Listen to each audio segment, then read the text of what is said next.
Hi, I'm Maddie Hockaday, also known as the Anne of this relationship. And I'm Holly, the Leslie. We love Parks and Rec. We love behind the scenes. And we love each other. This is literally the best Parks and Recreation rewatch show. We're your park pals. There's a park and some pals, and there's also therapy too. So we've got season 1, episode 3, The Reporter. This aired on April 23rd, 2009. I was going to say 2009. Yes, written by Dan Gore and directed by Jeffrey Blitz, who directed The Office as well, a couple of episodes, including The Negotiation, which is where Jan goes to negotiate her. Oh my God, her. I meant to say her, but I had an accent with it. She goes to negotiate her settlement for $4 million or $14 million or whatever the fuck for her boobs. They hang off my lady's chest. Yeah. Which to be delicate. Mike Schur wrote. He wrote that line? Well, Mike Schur wrote that episode. Oh, damn. Okay, I didn't know that. Lots of things going on. And on the commentary this week, we have Nick Offerman, who plays Ron, Paul Schneider, who plays Mark, Mike Schur, co-creator, Morgan Sackett, who is a producer. Side note, Morgan is a male, or man, should I say. Mm-hmm. And Dan Gore is a writer. Now, I know I didn't need to say that Morgan was a man, but but I felt like to paint the picture of who is speaking, Morgan Sackett, the producer, is a man. So okay, that helps. Also, one last thing, the story editor was Rachel Axler, who wrote the last episode. Really? Okay, cool overlap. I have some more information about Dan Gore, too. Ooh, let's hear it. He wrote many, many more episodes of Parks and Rec that we have yet to see, but will be coming up in seasons 2, 3, 4, and 5. He wrote The Hunting Trip. Oh my God! Leslie's House, Freddy Spaghetti, Harvest Fest, and Lil Sebastian, 2 big-ass episodes. Whoa, big star. Yeah. Legend, Seriously though. I'm Leslie Knope, and How a Bill Becomes a Law. Oh, also. Cool. Yes. Did you get anything on the director?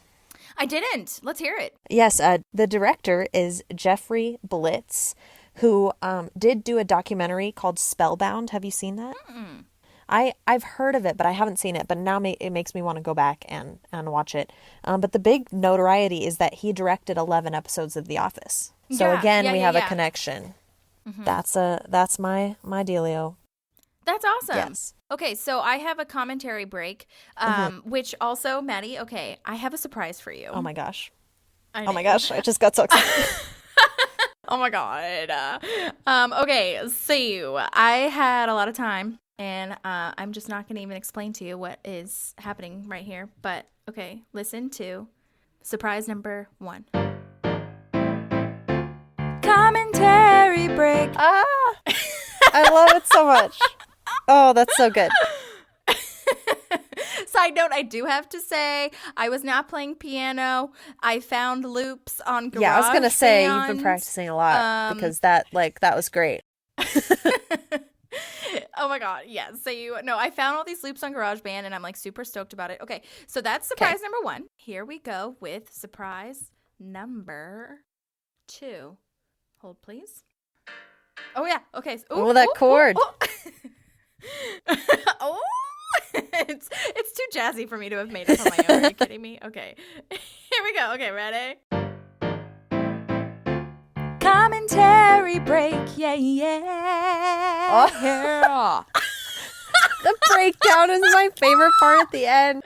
Yay. It's so good. Oh my God. Oh my God. And it really reminded me, okay, so I had inspiration for this, which I will tell you after I play the third one. But those are the 2, like, real ones. And then this one, I was just kind of, like, fucking around because I found all these beats and loops. And I was just like, oh my God, I need to make this one. Okay, so here is surprise number 3. It's a commentary what? A commentary break. A commentary who? A commentary break. What? Yeah. That's so good. I'm getting some Hamilton vibes. Okay, so yes. Okay, so Hamilton was, I didn't know that I like had Hamilton in my head as I was doing it. As I'm listening to it now, I'm like, obviously that was Hamilton inspired. But my main inspiration at the forefront of my brain was the Michael Scarn thing after. Threat level midnight. The credits Yes. is what I'm trying to say. Yes, threat level midnight. So a threat level Threat who? level what? Midnight. Threat level who? Michael Scarn. Michael Scarn.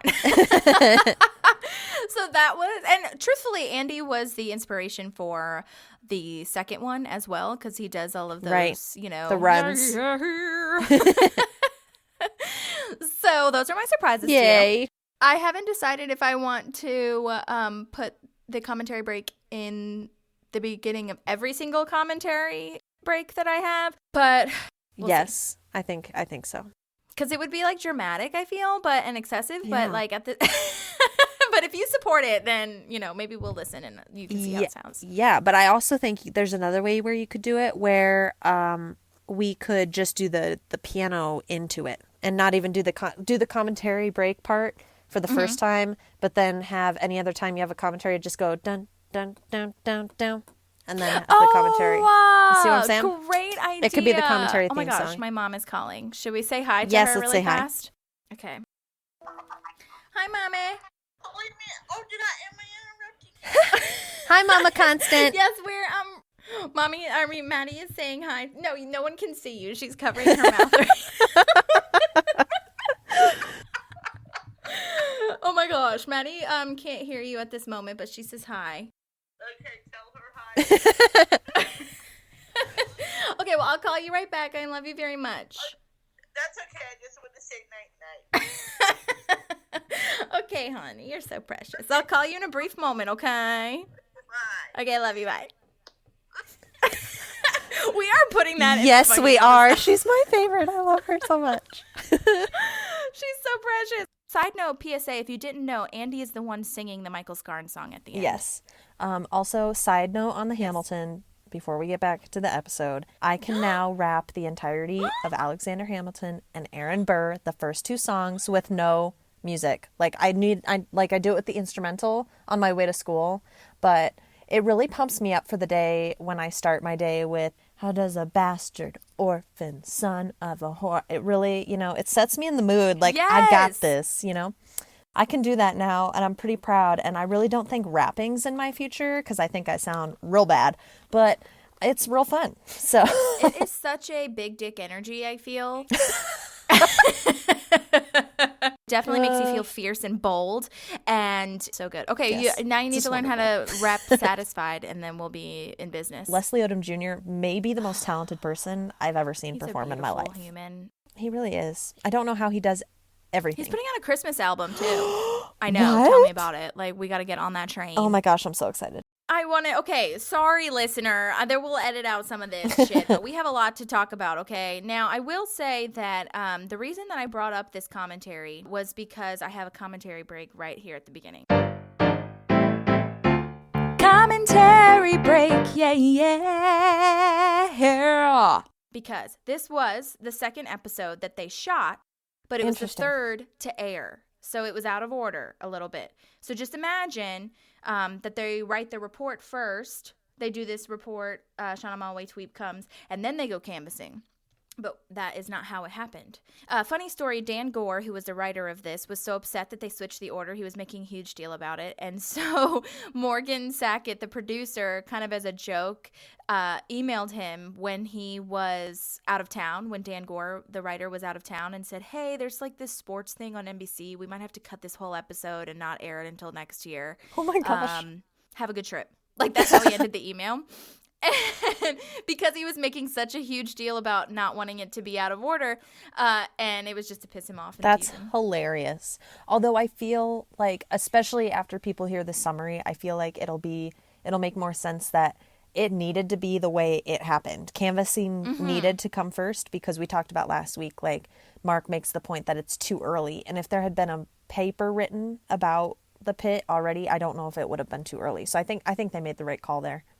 Yeah, totally. Yeah, I love that. Okay, hit me with the summary, girl. All right, let's do it. In this episode, we witnessed Leslie's first media opportunity for the pit and her subcommittee with Shauna Malwae-Tweep from the Pawnee Journal. And this is the first time we meet Shauna Malwae-Tweep. In their first meeting, Leslie shows high anxiety and shifts the focus to Ann and Andy, which brings out the fact that Andy was actually drunk when he fell in the pit.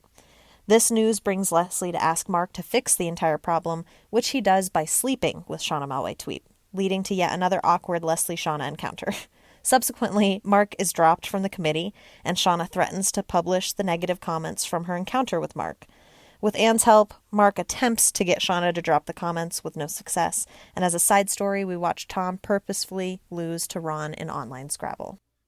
Ooh, good job, Maddie. That was very succinct and illustrative and explanatory. Oh, thank you. I loved it. I feel like I will get better every time. Okay, the cold open is that we get to meet Jerry, like actually having him talk and stuff, which is super exciting. And he's doing such a Jerry thing, right? He's leading a wildlife tour, okay? Like, which is so on par for who Jerry is as a character, you know? Like, to know all this stuff. Then another thing I noticed, but I don't think I've noticed this before, is Leslie has a notepad. Like, she is legitimately taking notes as Jerry speaks. Yeah, like she's on this tour too. Exactly. So like I was like I had a little like tumble in my brain for a second of, first of all, this does like totally personify like Leslie as a person in this moment. Like you're like, okay, this completely encapsulates who Leslie is as a person. She's going on a basic like preteen wildlife tour and she's taking notes, right? So like thorough. But then on the other side, it's like the Leslie in season 5, I'm not sure if she would care enough about what Jerry was saying to take notes, you know? Good point. But, you know, I mean, I guess we could also say Jerry hasn't necessarily become the Jerry of The Office yet, maybe?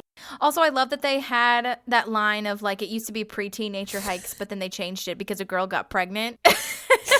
Oh my gosh. And I love the fact that there are only 3 kids on this hike. Like, I know, that's true. Right. But you'd think like, you know, you could at least get 10 kids to do that. And they have a turnout of 3. Oh. That must be hard, I guess, and challenging to get people to sign up to do stuff through the government, you know? Mm-hmm. Yeah, for sure. Like in real life. Yeah. The other thing I noticed is when she's doing that talking head, right, where you say like, we had to change it to a preteen nature hike, is you can see Jerry is like reaching up into the tree in the background and the kids are kind of like hanging out around him, and I like couldn't tell, I don't know if you saw that, but like, and what you think happened, but I was like picturing they threw something of Jerry's up in the tree and now he's trying to get it.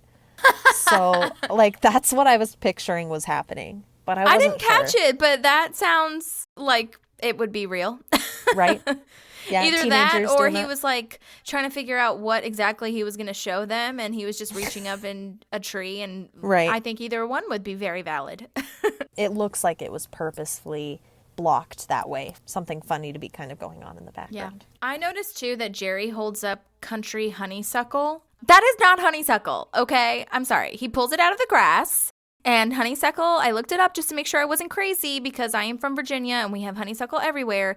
Honeysuckle is on a shrub or vines, says the internet, and it is not in the grass. But I think that's why they said Pawnee style, quote unquote, to get away with it. Right. Only our honeysuckle grows from the ground. Okay. Oh, right. Exactly. And then Leslie eats it and her tongue starts to swell. Right. Which is funny to me. Like she's more of a kid in this moment than any of the kids that they have on the tour. Right. Because she's like, I'm gonna eat this honeysuckle. And it is so well acted by Amy Poehler, like the entirety of the rest of the scene, and that last line she has, like, it has a sweet aftertaste though, but she's got that like swollen tongue and everything. Yeah. It's so well said, and I love the entire interaction. Right, is like Jerry's like, and even the animals know not to eat this, and she's like, I'm not an animal. And then he's like, they're like, okay, we can't scare the kids. And she's like, what other plants can't we eat, Jerry? Which it's kind of hard to tell that that's what she said because, you know, she's acting as if her mouth is starting to swell, but it's so comical. I know, it really reminded me of her SNL skits.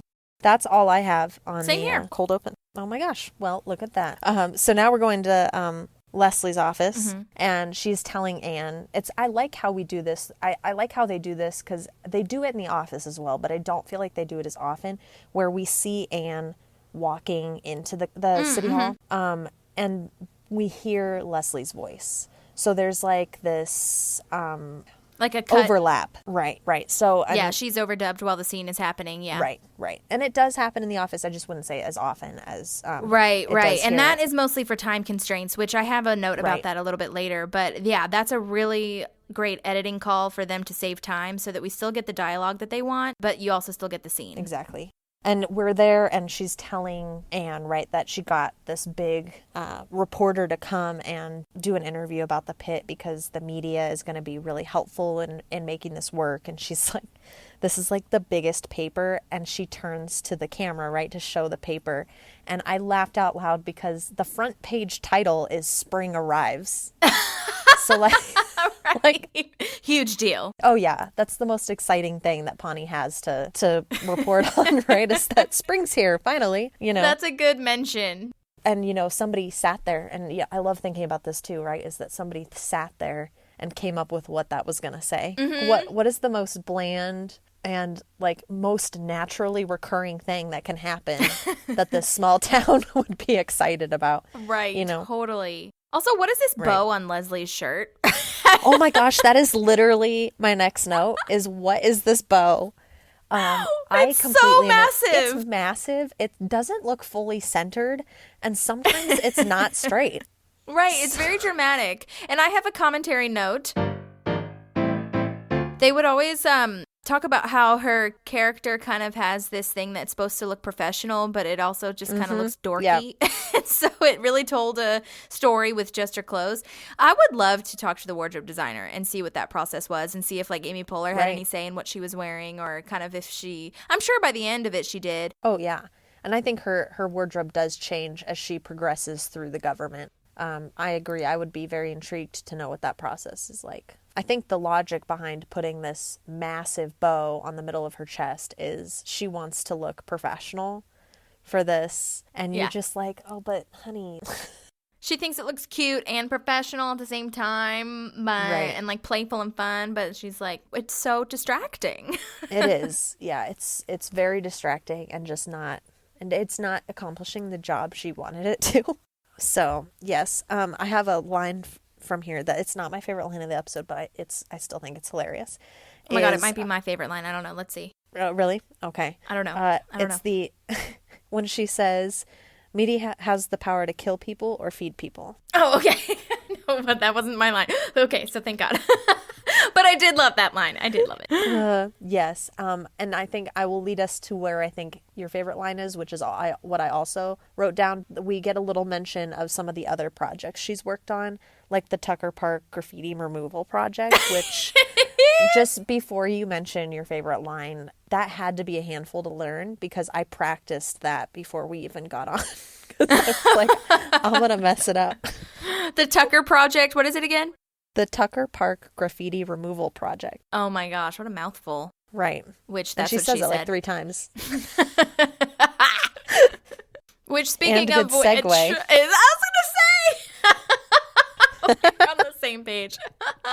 Oh, amazing. So this mural is of a bunch of penises because of the graffiti, and they're quite large. And I imagine that this would have been hilarious to paint if you had that job. I mean, they always talk about that in The Office, ladies, where they talk about Kentopedia, who is like kind of in charge of the props as well. And like, I got to make a box for a funeral for a bird, and this one is like this props department got to paint a bunch of penises.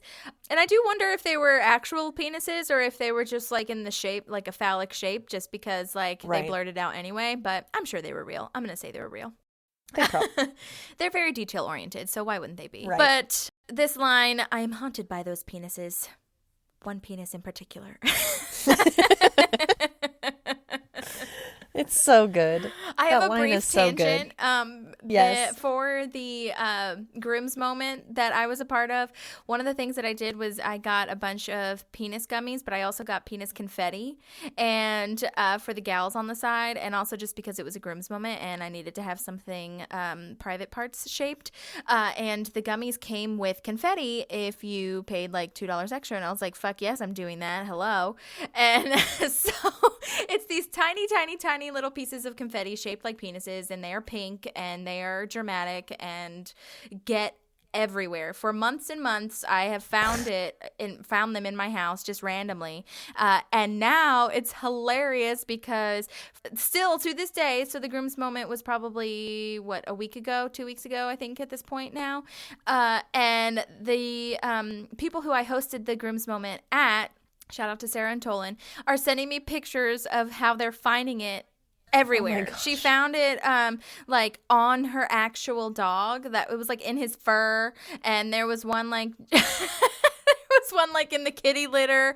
Our other friend Tom found one like on top of the his bowl that he had brought like some pizza sauce that he made, which was great. But like there was a little penis on top of that, which I'm sure maybe that was staged. I'm sure it was staged.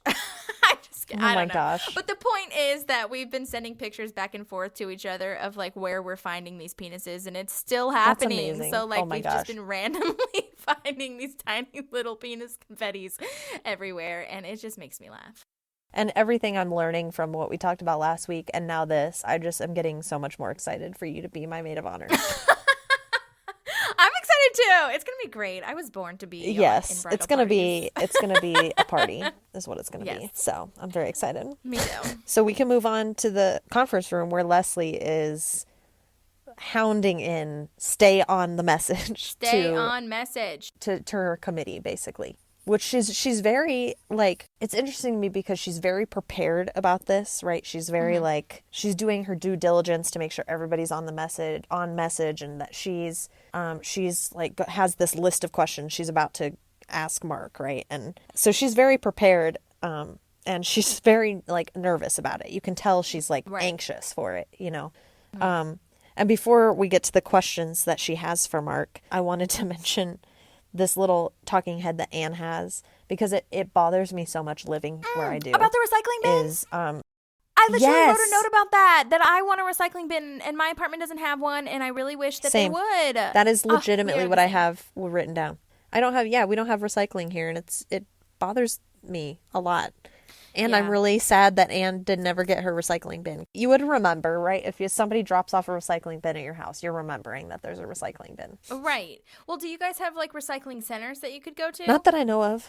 There's one actually really close to my apartment, which is nice. And they're very sporadically placed throughout Nashville. But yeah, that's what I do. I, gather my recyclables and then take them out like once a month to the place near my apartment. Yeah.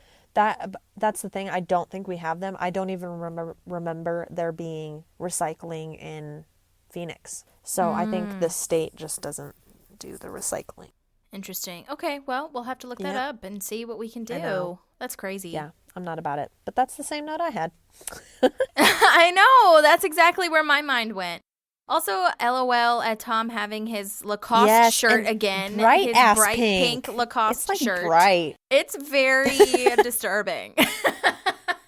No, it's not disturbing. It's just very shocking and alarming is what I mean to say. Yeah. Which I think might be the point. But yes, that's his place of choice, which is funny because in this episode it does you see a trajectory here, which we'll talk about a little bit later, but his outfit changes into a little bit more of the Tom that we all know and love a little bit later. But I thought that was kind of a visual slap in the face too, because he's in this bright shirt this whole time, and then later when we see him he's in the suit and you're like, Right. Ooh, also, side note, different. you guys, I meant to say this out loud, is that if you do have a recycling place and you've been waiting to go recycle and you know that it's there, you should do that. Like at least, I don't know, once a month or once every couple months. Just do it when you can, Yeah. Save the world or go down trying.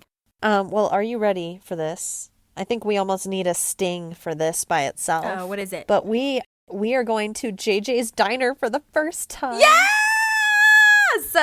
Yes. Oh my God. JJ's Diner is so beautiful. And yeah, we do need a first time JJ's alert. Before we get there though, can you totally tell that like Mark is about to follow Anne out to ask her out? Like when Anne leaves before they go to JJ's, he's like walking out behind her kind of. And it's very subtle, but I'm pretty positive he's trying to get Which with is her. like douchey because she has a boyfriend, Right. Right. Oh my God, that's true. I didn't even think about Andy in that situation. I was just Right. like, oh, they're going to get together. Little Andy. That's funny. I do have a commentary moment as well. I found out why JJ's is named JJ's. Oh, Are you yes. ready Oh, for my this? gosh, yes. It is so precious. Okay, so this is from the commentary. Mike Schur says that JJ's Diner is named after Mike Schur's wife. Her name is JJ Philbin. Yes. Okay, I've heard her name before because she is Regis Philbin's daughter, correct? Oh my God, I didn't even know that part. I believe she is. Oh, okay, because when I Googled / looked her up, she's a writer and producer. Like, she's a screenwriter, Right. which is Power Couple, hello, amazing. But she is best known for The O.C., which, hello, I did not know that she wrote a lot of The O.C. She Yeah. wrote the Chrismica episode. If anyone, Oh any my gosh. of my 90s people / early 2000s people remember that. Very cool. But she's done a ton of things. Like, she wrote a bunch of episodes of New Girl. She's been a writer on SNL as well. But yeah, I didn't know that she was Regis's daughter. But yeah, she made a name for herself, and she's amazing. Yes, I looked it up to make sure I wasn't crazy. Yep, she's Rebus. She is she is Regis's daughter. Yeah, but that's so cool that he named the diner after her. That's so cool. I can't believe I didn't put that together. Well, I wouldn't have thought about that either until this commentary. Did you know that she was married to him before this? Yes. Oh, okay. Okay, I didn't even know that. I love that, though, how you can kind of pay homage to somebody you love or just in general. I love that it's interwoven into the story. Yeah, I agree. And I agree. JJ's I will think live it's on special. forever. Yes. Oh my gosh. Yes. Infamous. Mm-hmm. JJ's Diner. Yes. And we have just a classic Leslie scene here in JJ's Diner. And we do find a lot later, like, yes, JJ's is used for comfort, but she does hold a lot of her business meetings there as well. So, Totally. you know, I think, you know, you could It's a take home turf. Yes, for sure. 100%. And she's like, look, Mark, I really want to run some questions by you so that I'm ready for this interview. Like, she's taking this so seriously. I put that in my notes. I literally wrote Maddie. She's taking this so seriously. Oh my God, Maddie, it's blowing my mind. I know. We're amazing. It's fine. It's wild. It's just like blowing my fucking. I already knew that we were amazing, but like, damn. I know. We're like the same person. And it's amazing. But it's like, but we're like not at the same time. But you we're know? like So it's different. We're different and similar in all the right ways. That is going to be on a T-shirt that I make for you at some point. I would wear that every day. I'm not even too. kidding. We just wear it under all of our clothes. Yeah. And she wears a T-shirt that says Erin Samuels under all of her clothes. Do you know what I'm quoting? Yes. Mean Girls. Okay, good. I got you. That is our second Mean Girls quote on this podcast. Right. Oh, man. Oh my God. Okay, back to the show. She's taking this so seriously. Yes. I love all these discussion questions. Also, why in the F? I mean, I just don't get why Leslie still loves him so much. Like, she's flirting and laughing with him. And Yeah, I think she thinks he's flirting back with the way that she's responding to him, you know, like kind of leaning in and doing that like giggly thing, you know. I'm like, girl, honey, like, but no, you know, he's not into you like that. And also, he's not worth it. You're so much better than no, him. he's not. He's definitely not. And I think this is the moment, right, where she, in a talking head, she's like, we slept together. Right. We already know, like, Right, like, we it's get fine. it. Oh, my gosh. Yeah. Well, and something that's interesting, I do have a brief commentary moment. Mark was on this one. Paul Schneider is his name in real life. And he did talk about how him and I think Mike Schur and pretty much everyone was kind of echoing that Mark doesn't know that Leslie likes him. Like, that's kind of how he was playing it, where I think that's good to know, because if I there are some parts when I'm like, oh, he totally like knows that he likes her or she likes him, and he's just being like a dick kind of. But I don't think that he knew that. And I have a couple different things about Paul Schneider. Okay, here's my Paul Schneider break really fast. Yes. So Mark in the commentary like didn't super know how to pronounce his last name as far as Brandanowitz. Like, he said Brandanowicz, because he was like, I think if we were in Poland, it would be pronounced Brandanowicz maybe. But I was also, which like I understand, but at the same time I was like, but you're on the show and you know that everyone says Brandanowitz, okay? Right. Like, what? But I understand where he's coming from. But something else that really made me happy and kind of put me a little bit more on Paul Schneider's side for sure, and how he played this, was that Paul Schneider, said that he really found a lot of his character by acting with Amy Poehler because he didn't really know who this guy was, right? Like, especially because he was trying to play like the straight man / dry humor to Amy's comedic person character. And the writers said that they really only had 8 pages of who Mark was at this time, which I think they meant like 8 pages of script, not 8 pages of show Bible, because that would be a lot. But they were they were all really kind of learning who he was and who the other characters were. But I like that he mentions that he learns more about himself and his character as he interacts with the other characters, which is like obviously that sounds like it's something that you would really kind of know, but I feel like hearing an actor say that was really interesting to understand why he made the choices that he made. Because I think at first you kind of are like, who is this dude? Like, why are you being the way that you are? And so he was finding it out too, kind of thing.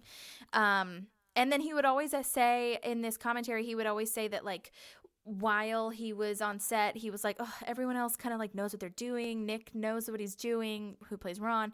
But like, I just don't know what I'm doing. And it was nice that everyone else kind of chimed in and said like, well, we were all figuring it out too. He was being very humble, this Paul Schneider fella, because he comes from the world of indie movies where like you don't have time, you don't have money, like we only have this much resources. So like he was taken aback a little bit by how many takes they did in Parks and Rec, because they had not only the resources, but they could really milk the improvisation behind it and play. And I think that really spoke to me a lot because that's why we have so many great takes that we see now, because they got to choose kind of between what they wanted to do, and then as they do it more, you kind of get lost in the character as opposed to thinking about the words, and then you kind of get to be your character and not think about being your character, as opposed to like being in your head of like, what would Leslie say at this point, or what would Mark say at this point? You can kind of just do it.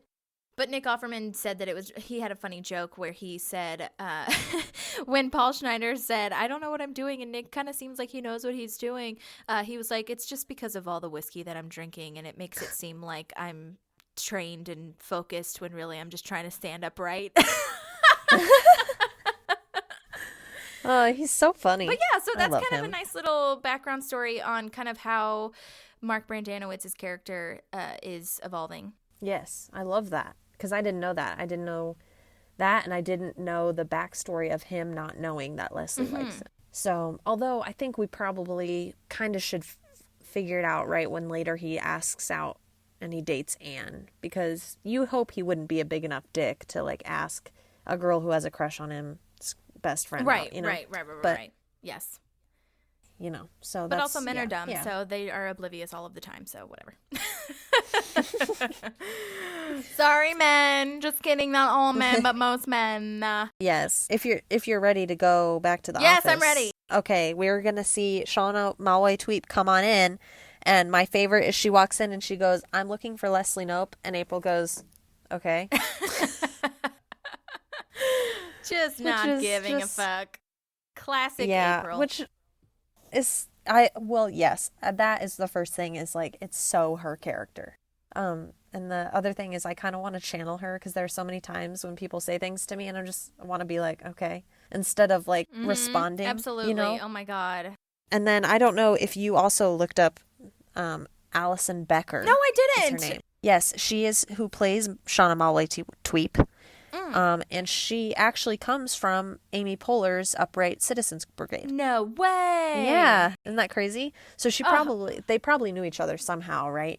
I don't know. You just never know, man. It's true. Like UCB it grew so much that there's just so many people involved. But yeah, I'm sure that they like had a connection somehow. But that's amazing. She did a great job.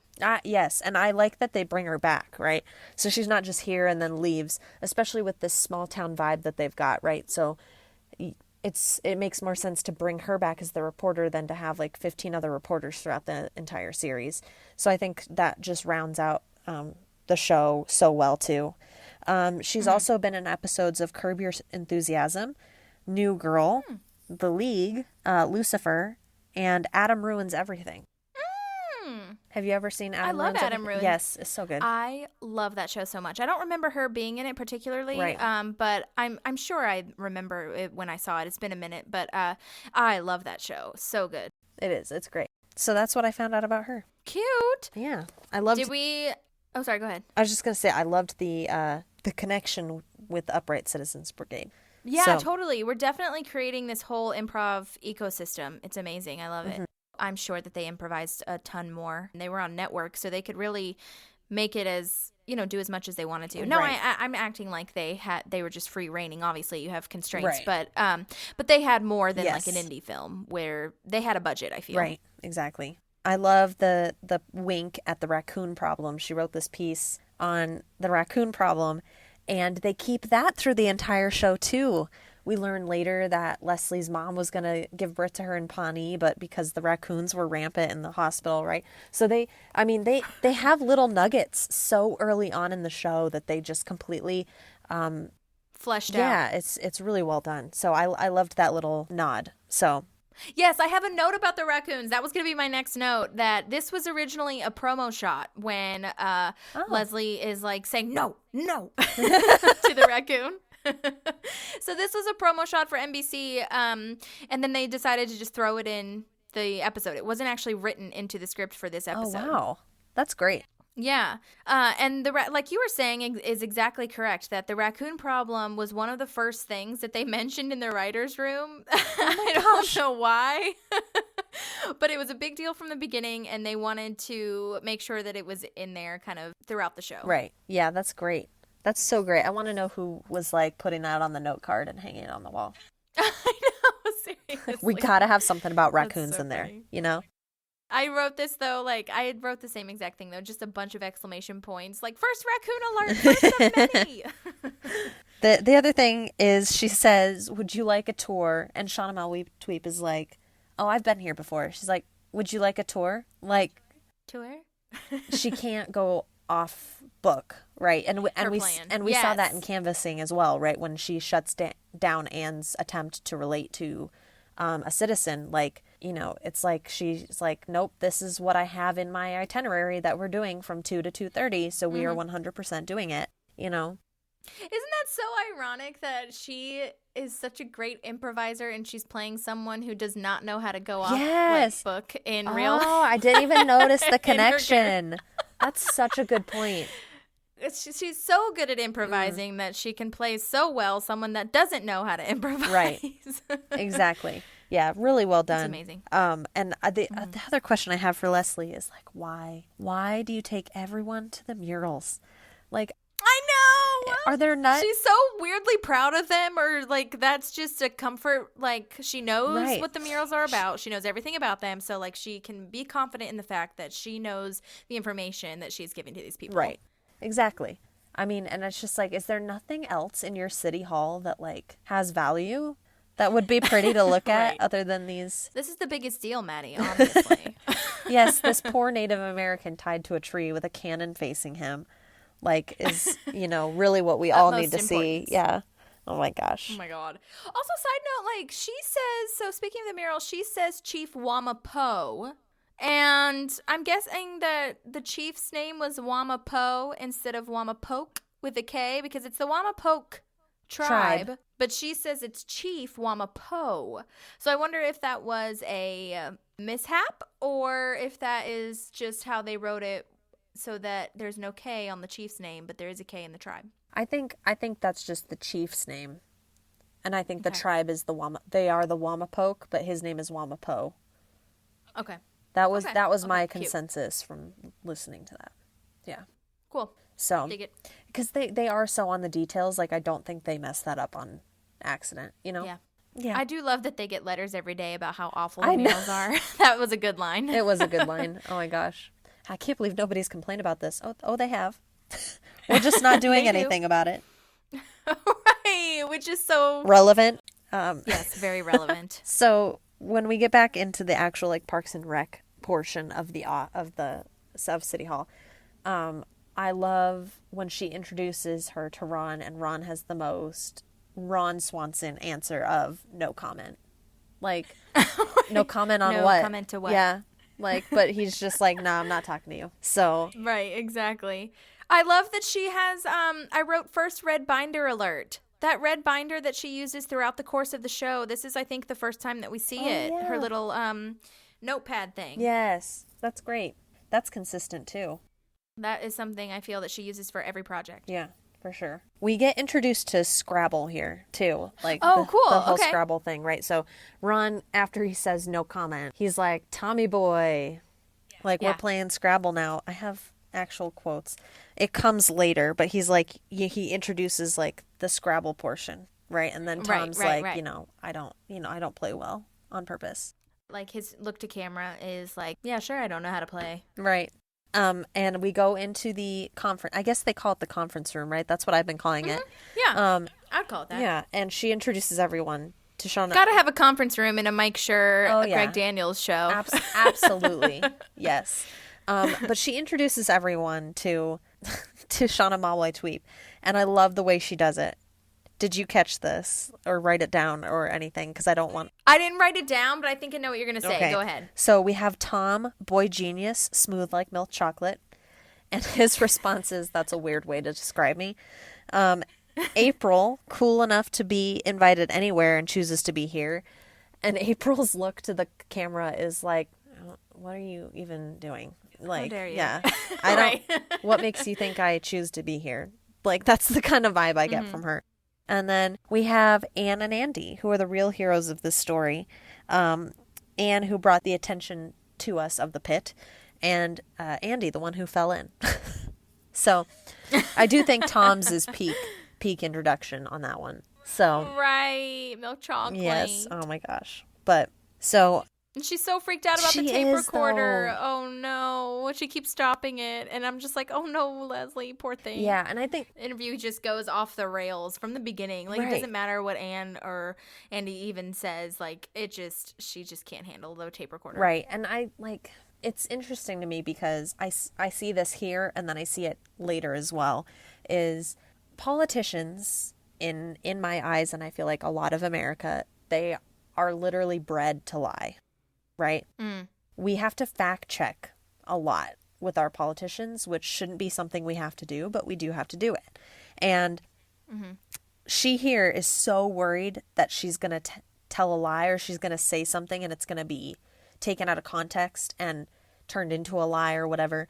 I think that's really what's driving her stopping the tape recorder, right? Because each time she comes back and she's like, well, I don't know how to answer that because of this and this and this, right?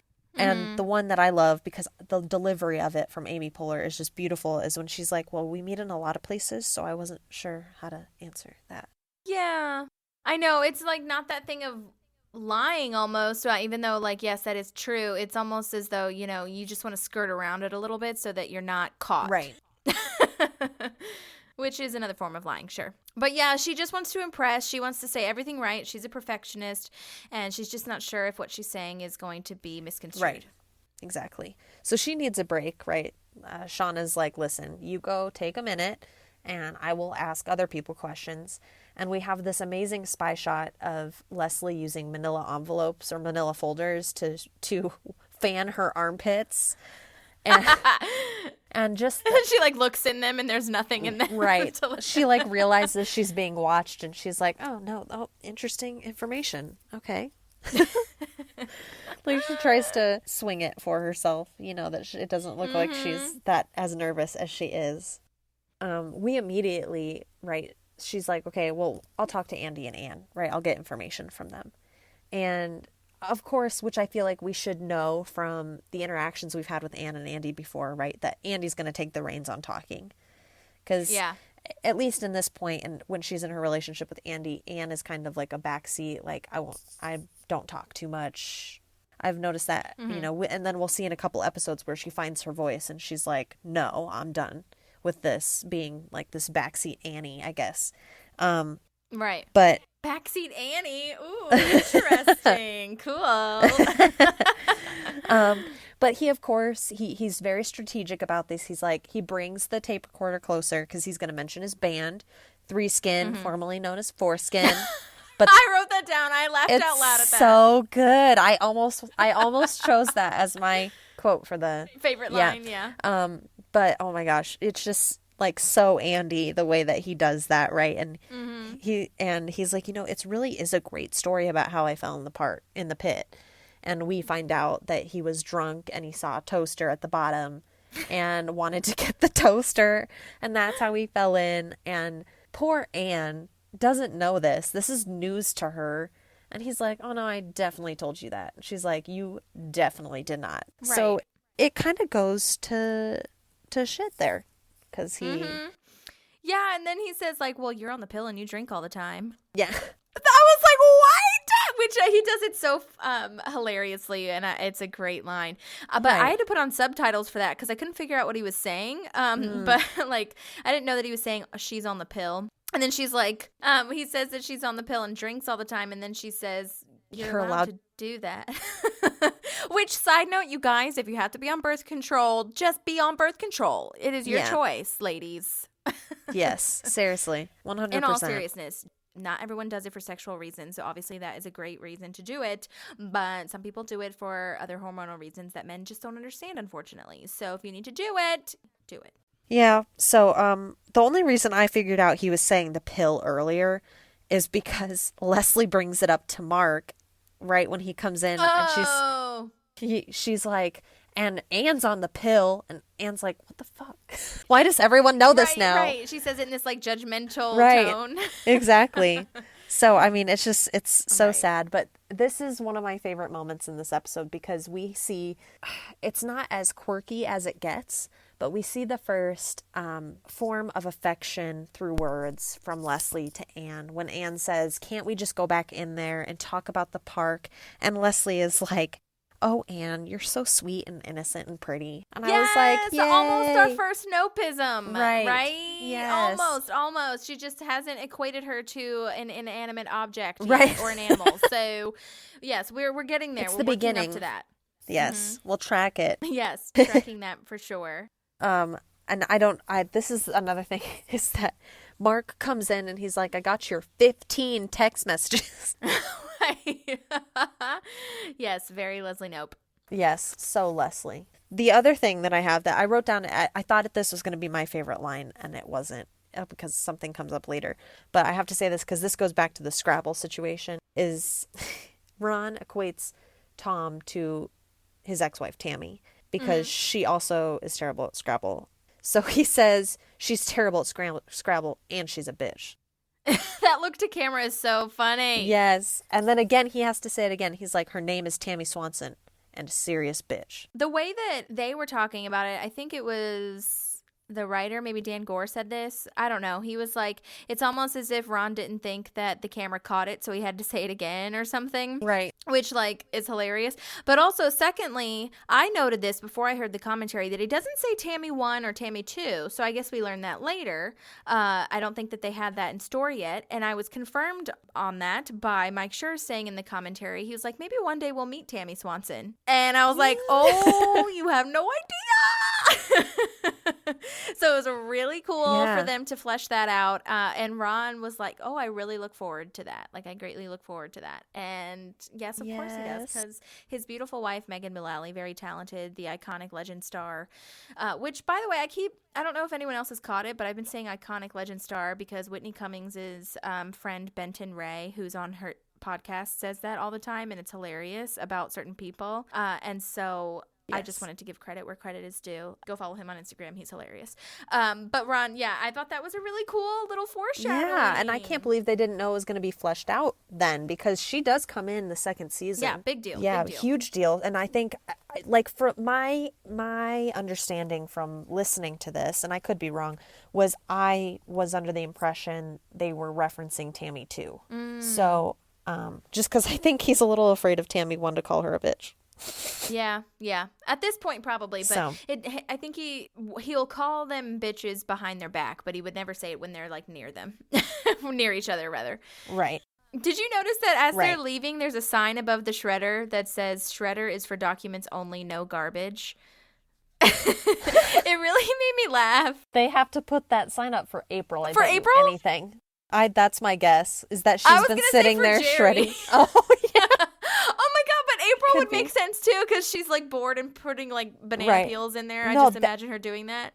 In my head, I was literally about to say she's probably doing it with banana peels. Oh my god, it's so perfect. I'm gonna cry it out of joy. Yes, perfection. But I did not notice that, but I love it. The one thing I felt when we were watching Shauna and Mark walk away was I think we're getting an inkling of both of their characters, right? Because as we go through the seasons, we find out Shauna's kind of like a little bit slutty. And doesn't she really wants to be with everyone. Right, and she doesn't really have a lot of self-esteem, so she does look for it in those guys.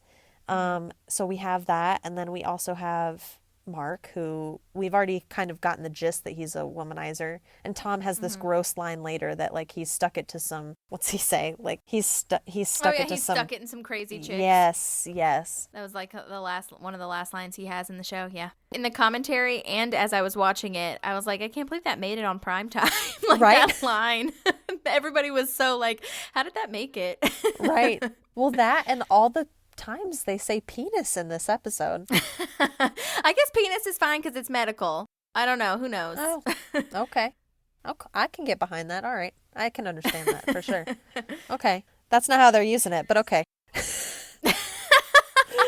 Oh, man. Yeah, I go back and forth, though, on what you were saying. Like, I kind of go back and forth on whether I think that Shauna is, like, slutty or just, like, she's in a small town and she's getting I think she's lonely. Yeah, lonely is a good call. And, yeah. She's going through some shit. And also, like, if she wants to get it, she can get it. It's fine. Whatever. Yeah, I don't think she's slutty. I think she projects her loneliness and, like, the lack of self-esteem she has on looking for it out of other relationships, because we do find that out later. Like, she's like, well, my boyfriend, I was gonna spend Thanksgiving with my boyfriend or whatever, but he decided to go back and spend it with his wife and kids. Right. And you're like, oh, Shauna, no. No, but I think that was how they kind of meant to paint her anyway, because Anne has this talking head, which I'll talk about a little bit later. It was a deleted scene, but yeah, we'll get to that. But yeah, so are we at the pit now? We are at the pit, ready for and then we find out that Mark and Shauna slept together. Yes. And she's in the same outfit. I was like, she's oh, late. Lord. She's late. She is so unprofessional because she doesn't have a pen. That bothers the crap out of me. Maddie, that was my next note. I was like, oh no, Shauna, you aren't professional. And as I was writing it, that was Leslie's next line. Yes. It's so true too. Like, at this point, she hasn't, right? We literally watch Leslie figure out what happened overnight, right? So she doesn't know. When she's saying that, she's not saying it out of spite or hate towards Shauna, right? Or jealousy. She's saying it because that's like legitimately unprofessional. Like, you're a reporter, it's literally half your job, the notepad, and then the pen is the other half of the job. Like, can we like get it together here? So yeah, I think it played very well to what they were trying to show, right? But I think, you're sitting there and you're like, seriously, you don't have a pen?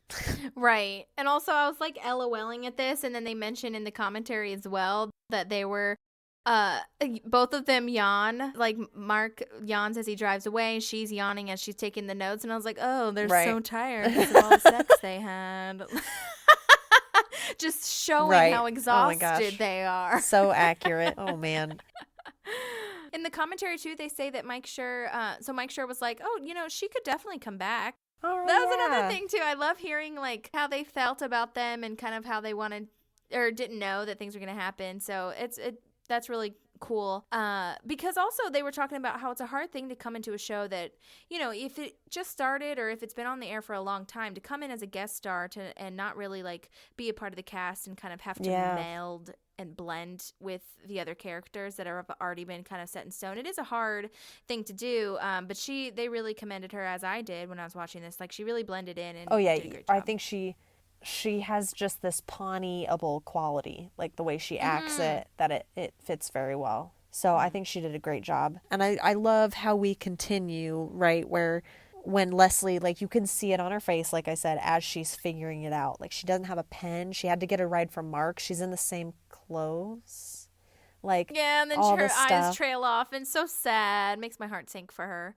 I know, I'm so sad, but I'm also, like we were saying when we were back at JJ's Diner, like, girl, it has been 5 years. If something hasn't happened, I'm not sure if it will at this point. And, she's taking it And also so you deserve better. personally. Yes, she does. She deserves so much better. And she's taking it so personally, like almost like Mark was trying to hurt her. It kind of looks like how she's trying to take it. And, so she asks her, how big is the pit? And she's like, I don't know. You tell me. How big is the pit? 100. 100 what? It's just she's no longer kind of there cognitively. She's, thinking about all the situations and scenarios in her head, how last night could have happened. Of them being together. Right. I love when she goes to her car and leans down. Yes. I have to get something from my car. And she just gets in the car. She comes back with like an ice shovel or something. Right. Oh, gosh. Also, I didn't realize that her mom helped her get the city hall job. Did you catch up on that line? I did, and I did not know that, although I think I kind of inferred it from knowing that her mom worked there. I don't think I put together that she got the job from her mom, but I think I always knew she'd want to work there because her mom works there. Right, fair. So, but I don't know if you'd call it nepotism, right? Because I feel like she is qualified for what she's doing. Yeah, I don't think it was nepotism at all. I think it's connection. Think that if she wasn't qualified, then it was just like, it would just be like if a friend told you about a job opening. It's the way that I took it. Right, exactly. So, but she feels like she's shooting herself in the foot, Right. And I'm sure it didn't hurt, obviously, that like her mom was there. She probably put in a good word. But again, like your friends can put in good words too. I don't know. Right. Whatever. No, yeah, 100%. But who knows? I also imagine Leslie's mom being like, intimidating to the hiring committee and being like, oh, yeah, hire my daughter, I'll kill you. Right. Yeah. The next part I have is leaving the pit, if you were ready. Mm-hmm. And we are going back to the office just for I have a very quick comment, but we're back at Scrabble and April has taken over the computer and Tom is furious because he's been losing on purpose to Ron this whole time. And he's like, oh my gosh, she played words like lexicon. And he's like, Zonal, you dropped a Z? I know. I was going to ask if you wrote down the words because I didn't write down the words, but I remember they were hilarious. So I'm glad you did. That is so funny. He said you dropped a Z in there, which I love Scrabble. And I don't know if anybody knows bananagrams, where you play Scrabble basically without a board. You create your own board. I love those games so much. So I was like, I resonated with that so much. I'm like, yeah, man, if you're trying not to win, you can't drop a Z because it's like 12 points or something. It's crazy. But anyway, that was my thing before we see Leslie ringing the doorbell constantly. And then when she's done ringing and then she starts knocking and she's just like so persistent and Anne comes to the door. She's like, well, I was just having this like extremely perfect interview, over there at the pit. And I just thought I'd leave in the middle of it. That's normal. Right. I love that this is the first time. This, I feel, is the episode of firsts because it was our first raccoon, first red binder, first like Shauna Malwae-Tweep. First JJ's. This is the first time. First JJ's. First time that Leslie like really compliments Anne in kind of weirdly inappropriate, but not really inappropriate way. And then this is the first time that Leslie goes to Anne's house unexpectedly. And I love that Anne's like, okay, come on in, Right. First of many. Yes. And it's just so like, that's what you need, right? Like they've known each other maybe 2-3 weeks now, maybe a month. We don't really know the timeline of the show, but the fact that she's like, I'm just going to go over there. And Anne's like, yeah, come into my house. I love it so much. It's also, I laughed so hard when Andy was like, oh, I called that. I called Shauna and Mark having sex. And Anne's like, yeah, he did. He called it in the car. I loved that. I think it also... So his line, speaking of Andy. Yes.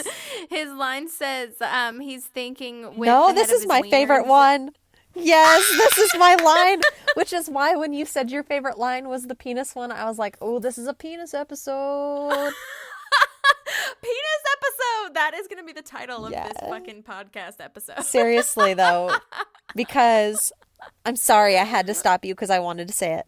Because No, say it. I have a note about it afterwards, but say it. Yes, because my favorite line in this episode is he's probably thinking with the head of his penis instead of the head of his brain. Wait, but doesn't he say head of his wiener? Does he say wiener? I thought he said penis.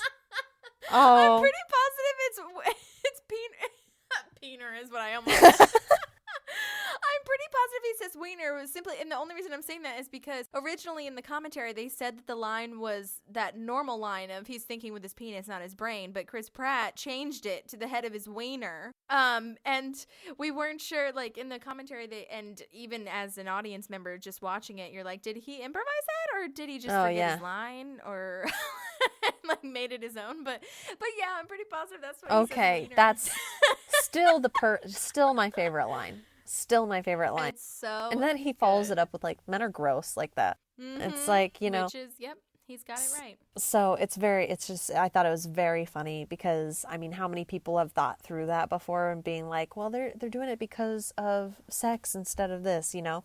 And finally we have a man being like, yeah, that's what happens. Yeah, that's my favorite.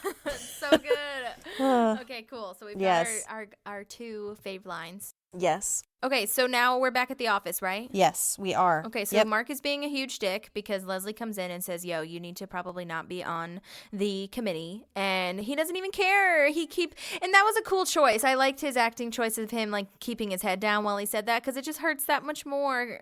And I get it. Leslie's being overzealous and whatever, but I'm definitely on Leslie's side at that point because I just feel like Mark is not being sensitive at all. And he seems depressed, I feel. Something's going on with him. Yeah. She says he tells her, because she's saying, right, that was really unprofessional for you to do, right? Mm-hmm. Which he's on the subcommittee, so I can understand that. Like, maybe when she's done writing the article, but like, there's still an affiliation there, professional affiliation. So it's like, dude, you shouldn't have done that. So he comes back with that and says, you're being a complete dork. And it's like, okay, that's not, no. I know, like, and you think that he's going to say something nice because the way that he phrases it. I'm going to tell you something. I don't want you to take offense to it, but you're being a huge dork. Right. Yeah. And I mean, at least he didn't use anything worse. He didn't say it any worse way than that. But right. And I understand. I think the decision she made to get him out of the committee, I think if you look at it from her not being in love with him, it was a very, very professional, like, listen, if you're not going to take this seriously, I don't want you in my committee. But I think the way it plays off, too, is I'm jealous, I'm mad at you for doing this, and I don't want you on the committee anymore, you know? But I can see it both ways, you know? I agree. I think, you know, her making that choice was the best for her and for the committee, honestly, if that's going to be how it goes, you know? Right. But I think the way Leslie saves it for herself is really great because she calls her up and she's like, listen, I had a really bad burrito. I've had food poisoning, you know, and so I would love to meet with you instead, you know, and do this again and whatnot. And, you know, Shauna's cool about it. She'll meet with her. And I actually watched this episode the first time I watched it with my brother. Because he was home while I was watching it, and he mentioned the fact, like, which kind of goes back to my point earlier about her not wanting the tape recorder on, was he mentioned, I also thought about this line, right? She's like, well, I guess not anything but Mexican, right? And she's like, why not? It's like, well, it wasn't a Mexican burrito. It's like, okay. And when they're that's a good line. And when they're at JJ's again, right, she has these waffles, and she's like, is that really the best thing for you? Right. And Connor said to me, he's like, you know, they really set her up to not be a typical politician because she can't even keep track of her own lie, you know, like, which a lot of politicians can't either. But yes, true. That is very true. Yeah. So she's, you know, she's not following up on it. Not staying on track. Right. Not staying on track. But I just thought that was a funny comment he made. I had to give credit to him because I'm not going to say it was my idea and then have him listen and get mad at me. So. That's hilarious. Yeah. Also, speaking of which, first waffle alert. Yes. Is there like, there's not enough whipped cream on those waffles. Like, oh my gosh, season 3 Leslie would have been like, excuse me. Right. So, oh my God. Also, this is a square waffle, just FYI. It is shaped like a rectangle / square. The rest of them are circles, right? Right. Yeah. So, I mean, it's still golden brown and perfect. Yes. But it does not seem to be in the shape of a circle. So, quick catch on that. Yes. Shauna has changed her outfit, by the way. Yes. We are in outfit at that point. 2. Yeah. Yep. Okay. That's Shauna right. had time to go home and change, I suppose, and then come back and wear a different outfit, because Leslie's still in the same outfit from that earlier day. Right. Yes. So I thought that was an interesting timeline. Yes. I wanted a waffle so badly after this scene. Yes. Accurate. I think something with the whole Leslie wardrobe thing is we kind of see that Anne helps her out a little bit to get her life together. And I'm wondering if they went on like some shopping sprees and she kind of helped her, look a little bit more professional, because she does let her borrow her clothes later on and whatnot. Maybe so. And, so I think there was a little bit of Anne influence on, I don't know if that's what they thought, but that's how I see it, is Anne was like, listen, I'm going to help you look more professional and more comfortable in your clothes and blah, blah, blah. So that's how I see it. I love that. Cute. Okay, that's a great idea. I'll stick with it too. Yes. Perfect. I have some commentary notes, but you tell me what's next on your list. Oh, I have a deep dive. Are you ready? Go ahead. Tell me your deep dive. So she's listing all the things other people have said, right? Okay, yeah. Uh-huh. Okay.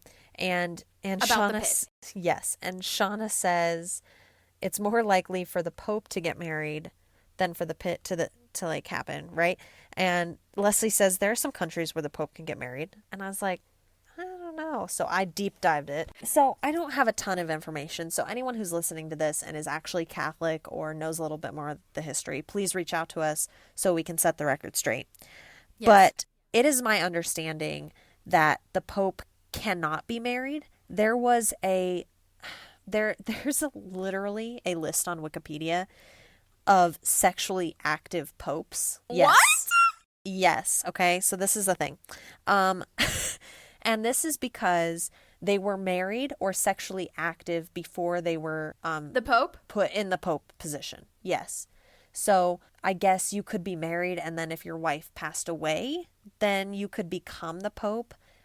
Or there are some people who had illegitimate children through sexual activity and then later became Pope, which, like, side note, I'm like 95% sure that would never happen today. Yeah. Where there would be a Pope put in charge, right, that had illegitimate children and, stuff Tricky. like that. It became a thing, though, because I looked this up. I looked up the years, right? So we're talking like the 900s. Where some of these popes were sure were like sexually active. Yeah, and I don't know how. I mean, I feel like we may have to cut this out, but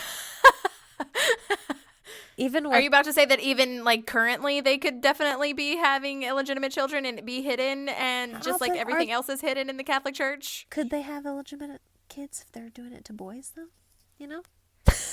No. So, but that's my thing, right? I think. I think until all the scandal came out. Oh, this is not funny, but I am laughing at the darkness. Okay, go ahead. Yeah, which we have to do at times. This is just who I am. Okay, well, anyways. And people have to accept that it happened. Whether you're Catholic or not. Of course. You have to accept that this is a very bad real thing. Yeah. So anyway, before all this scandal came out, I feel like the Catholic Church had built this. What's the word I'm looking? Yes, or reputation. What? Thank you, my Lord in heaven. Why could I not think of that word? The Catholic Church had built this reputation, right? That they do all good, and everyone that holds a position of power in the Catholic Church is perfect, basically, right? Mm-hmm. So I don't know if that's necessarily how they were portrayed back in the 900s or 1100s. I found that there were sexually active popes up until the 1500s. And that was, I think, the latest one I saw. But there was a treaty or a council, I guess, the second Lateran Council in 1139, the year 1139, that I guess made it so that you couldn't be married or whatnot and become the Pope. But obviously, if I found stuff about in the 1500s, they weren't necessarily following that. So I also read that recently in 2020, Pope Francis decided that priests can't be married, Like, so they can't become a priest if they've already been married, which I don't know if that was a thing you could do beforehand. But... Or if they're currently married. So, like, if you've been married before you're not with your wife anymore because she passed away or something, then you're good to go. But, like, if you ever have been married. I'm not 100% sure on that. That's a really good question, and I should have read the entire article.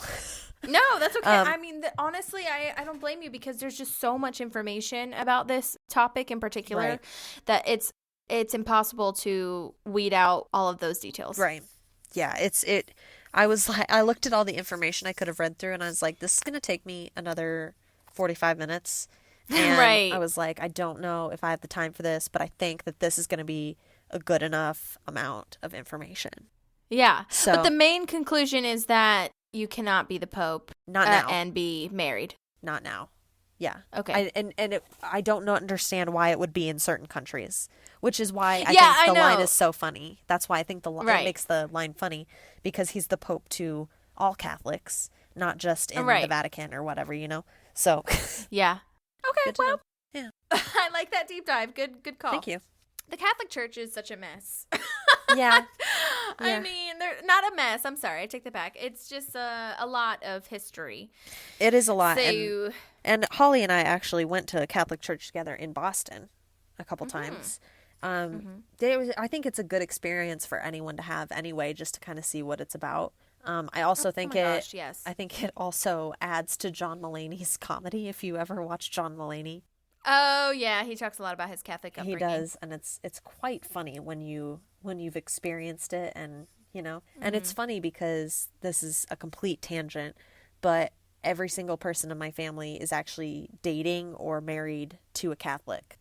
Interesting. So my immediate family. So my mom's husband is Catholic. My dad's girlfriend Okay. is Catholic. My brother's girlfriend is Catholic, and my boyfriend was raised Catholic. Yeah, that's wild. Right? Intriguing. And we're all Protestant. And my boyfriend is now Yeah. Protestant. He's not Right. like part of the Catholic He's Church, not but practicing. he was raised right. So he knows all the stuff. Wow. Also, I mean, shout out to Father John at St. Cecilia's Church in Boston. Yes. Like, he was one of the best priests I have ever witnessed, and he was so inclusive. He had a whole sermon for gay people, for the LGBTQIA community. I don't even think there was an I or an A or a plus in that when we went, but it was Back then, no. right. It's so great. Sean and I actually talk about that all the time. Sean, who did the theme song, we went a lot, and we just because he was raised Catholic as well, and Yeah, I thought so. right, and we just talk about Father John all the time, where we got very blessed.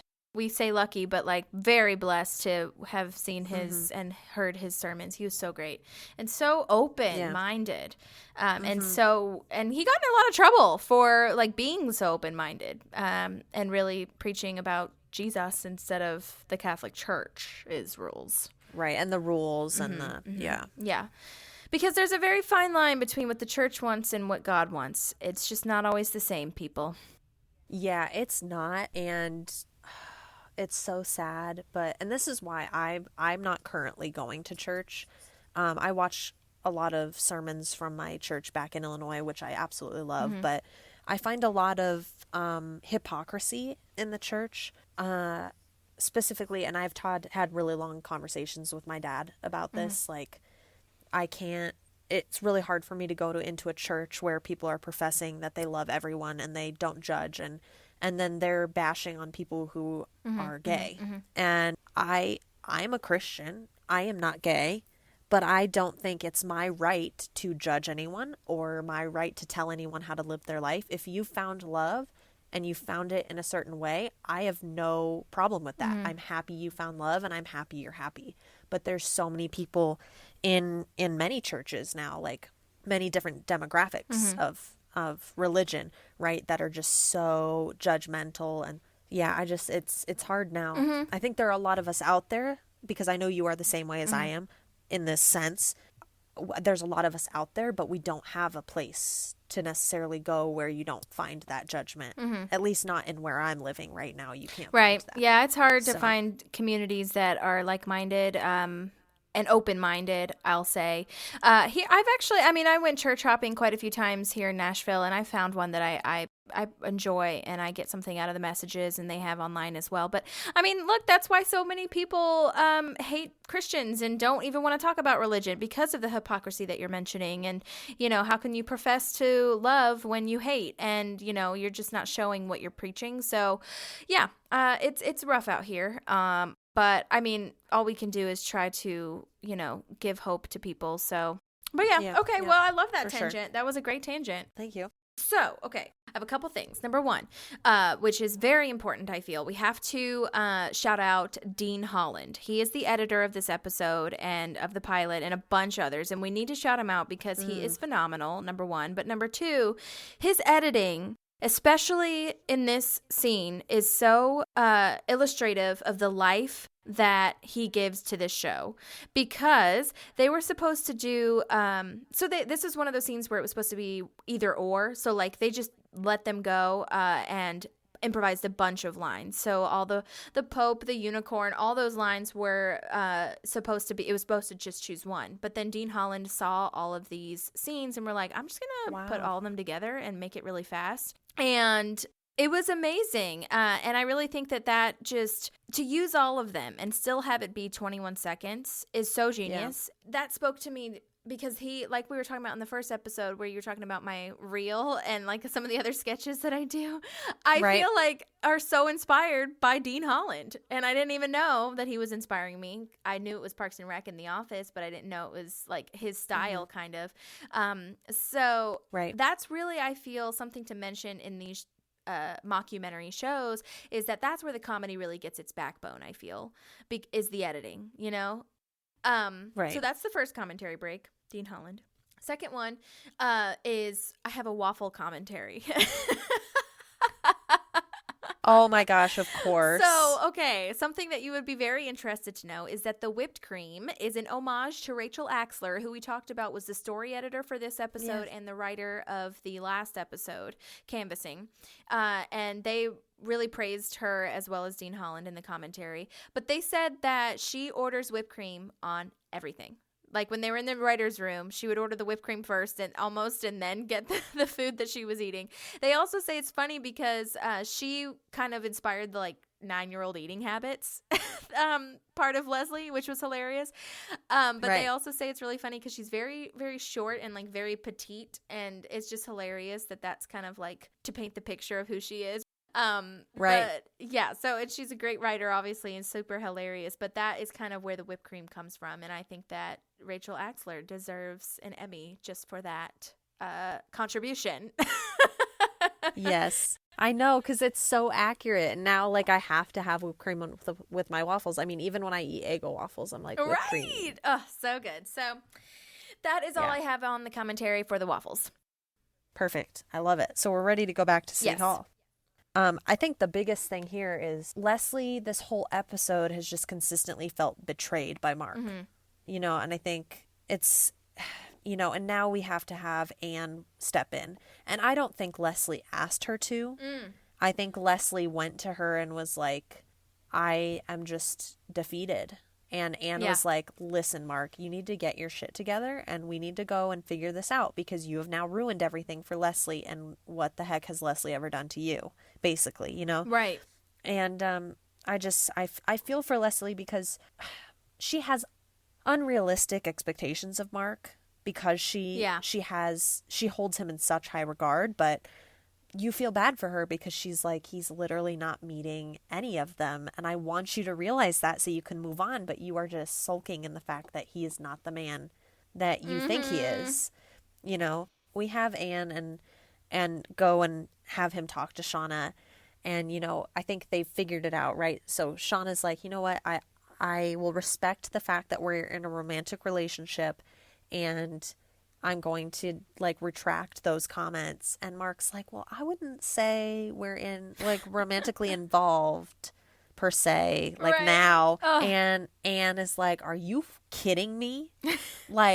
Oh my gosh, what are you doing? We just fixed the problem. I know. And now you're ruining it. But I do this is the thing. The other way to fix it would have been to do this and then tell her a week later after the paper went out that they're not romantically involved. So a part of me is like, I at least appreciate that he's saying right off the bat, like, listen, I'm not looking for anything out of this. So she's not like pining over him. So I respect that part, but I'm also on Anne's side, like, are you serious? Because we fixed it. Yeah.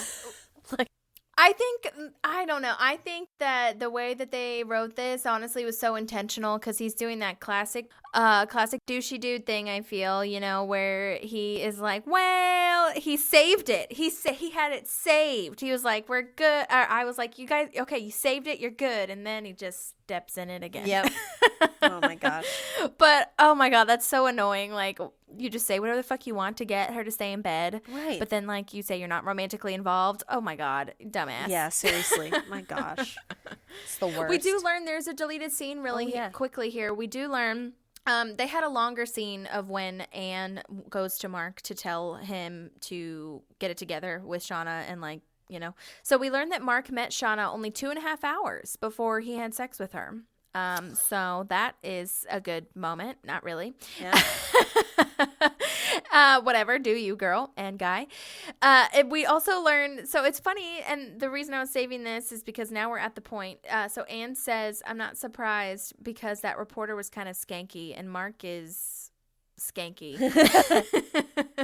So Anne agrees with you and with me that I thought it was a great cut line. Yeah. But it was also a great cut line of when, so Anne says, oh, yeah, like, Mark is like, oh, my God, I can't believe she would say that, and, like, print it, and Anne was like, oh, yeah, it's surprising that a woman you only met a couple of hours ago would make a questionable decision. Yeah. Which I feel is a very Anne sarcasm moment. Yeah. We're seeing Anne come out a little bit. Yes, absolutely. Yeah. Also, those pigeons are real AF. I don't know if you noticed this, but I am tracking it because I talked about it in each episode. How first I thought they were real, then they said they weren't real. These pigeons are fucking real. Like, if you look at them, there's no way they're robotic. They're flying around? Yeah, they're flying and they're, like, you know, burrowing their beaks in their wings and, you know, shaking all around and stuff. And I'm like, those motherfuckers are real. So I don't know what is right or wrong. I wonder so everyone knows. I wonder if they did it occasionally where they brought pigeons in so, like, people didn't question it. Yeah. And then other times maybe they were the fake. pigeons are real, but the noise and the audio of them cooing Is fake. are added in later. Yeah. That's very realistic. We'll keep a track Okay. on that.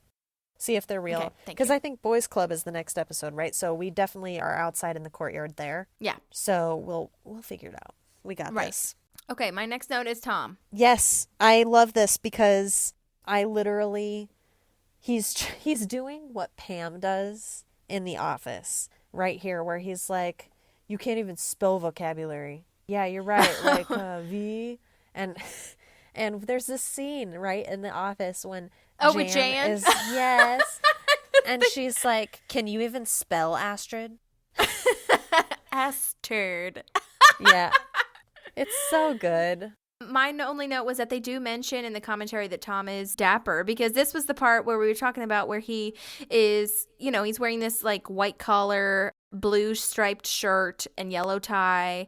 And the writers in the commentary joke that, like, oh, he must have been looking at the Brooks Brothers catalog. And there's definitely a line when he takes Ben to get a suit later on at Macy's, and he says to Ben, you know, whatever suit you're wearing is garbage. And then Ben's like, well, yours is garbage. And Tom's like, well, Brooks Brothers doesn't make garbage. So, Yeah. So that's so funny, though. I wonder if they had that in their mind. I'm sure that they did. Oh, But yeah. Yeah, I'm sure. This Ron scene also of how Tom doesn't do anything was so perfect, number one. But number two, it was a rewrite. Like, it came in last minute. Oh, wow. And it was not in the original script. So it worked out really well, and he performed it really well for it being a rewrite, I feel. That's just because they're professionals. I think it's also setting up an explanation here, right? Because something that Ricky Gervais said right about The Office to Mike Schur back then, or not Mike Schur, Greg Daniels back then, right? Is you have to, because Michael's basically incapable of doing his job, you have to give him other qualities. And I think they had to do that with the other characters, right? Because there's some of them that shouldn't be there. Meredith is literally playing solitaire all the time. Like, and Stanley is playing the crossword. So a lot of them do work, but there are people who don't ever get fired because, and they're not doing a great job, and it's because Michael isn't willing to fire them, right? So there's the explanation there. He doesn't want to, he sees them as family, blah, blah, blah. Here we're getting the explanation as to why we're going to see later that, like, literally April doesn't do her job. Tom doesn't do his job. He basically runs all of his entrepreneurial stuff during work hours, right?